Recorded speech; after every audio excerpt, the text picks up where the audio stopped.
Thank you very much for having me here. Thank you to C-SPAN for coming. And I want to tell you, you've got a heck of a dean here. I've known Mike, as he mentioned, for a long, long time. And he taught me a great deal about writing. As a matter of fact, the thing that he taught that was most important is you've got to put passion in your writing. You can't just be sort of a boring person. You've got to like let it rip. And he actually does that. And I have to tell you about one thing that blew my mind. He once wrote a book review about this philosopher Hegel, who, if you think I'm going to put you to sleep, you should try reading Hegel. And this book review ended with a passionate love scene between being and becoming, which was something this guy Hegel wrote about. So if you can write with passion and turn a philosopher's dry words into a love scene, well, you can write with passion. So I've never forgotten that, Mike. Okay, we're dealing with tonight let me see if I can get this going here. Why write a book like this? Why write a book about earning $1 million an hour? What I was trying to do are three things. I'm trying to raise the most fundamental questions about how economic value is produced by Wall Street elites. What is it? What is it that they do that's so valuable? The second thing I wanted to look at is what are the root causes of the increasing inequality in our economy?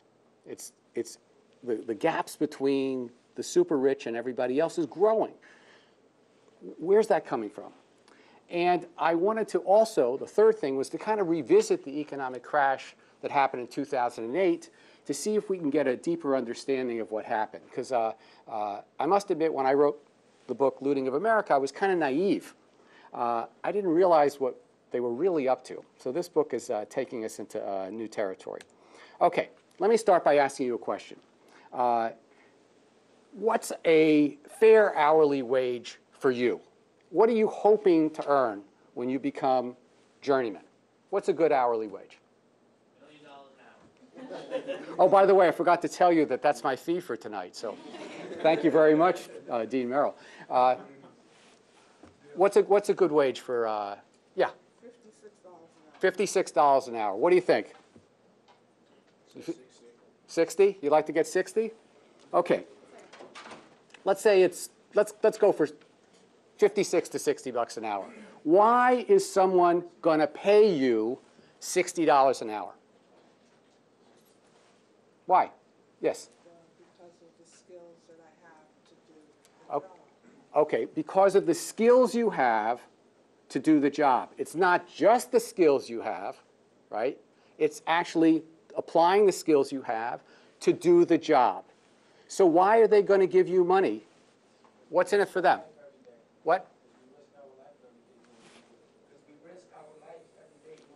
Okay, there's risk involved. What else? For the services we provide for them to make profit. Right, you're providing services to them to make profit, yeah?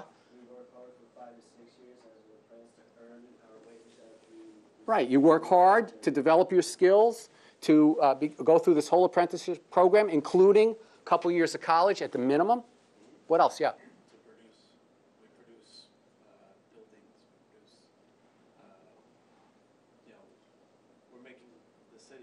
Right, you're producing a building. You're commercial electricians putting up a building, yeah.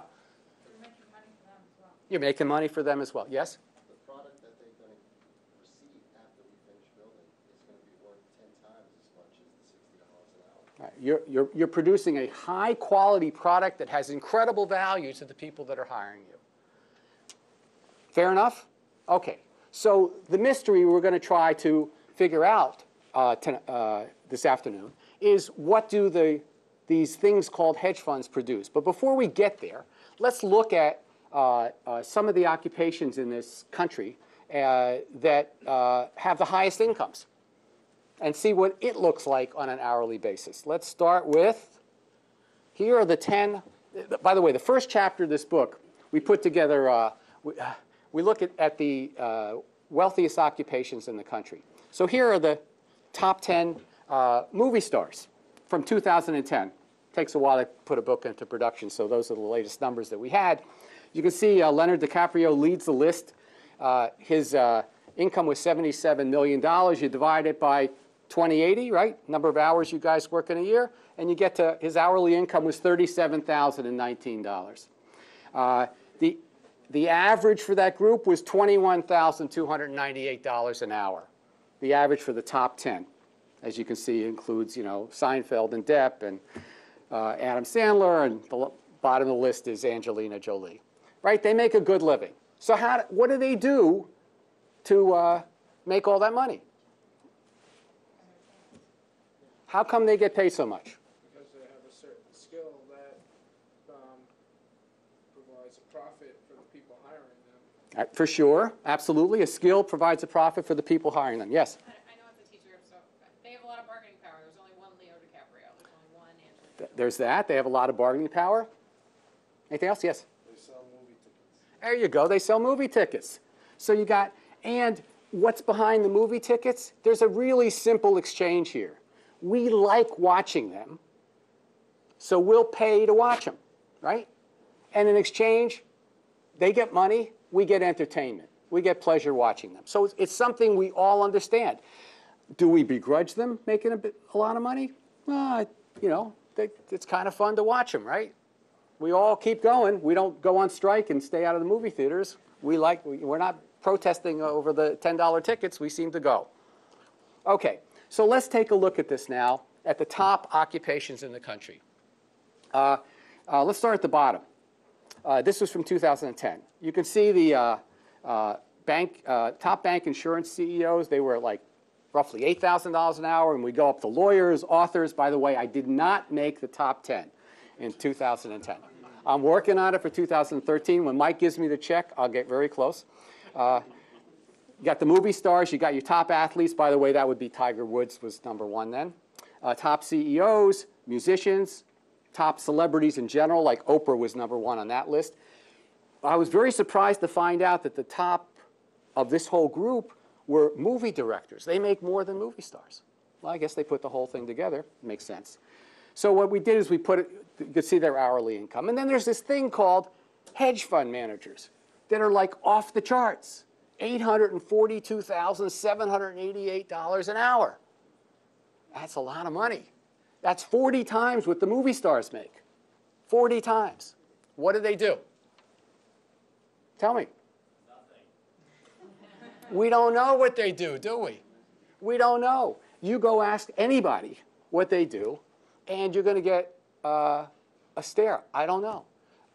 Are we paying to watch them perform, hit a golf ball? We don't know what they do, but they're making way off the list, right? So let's take a look at a little closer. What is a hedge fund? This is a college, right? So you got to get a multiple choice test. Here are your options. A wholesale garden supply business that specializes in growing and trimming hedges. B, a mutual fund where anyone can invest that hedges against tough times.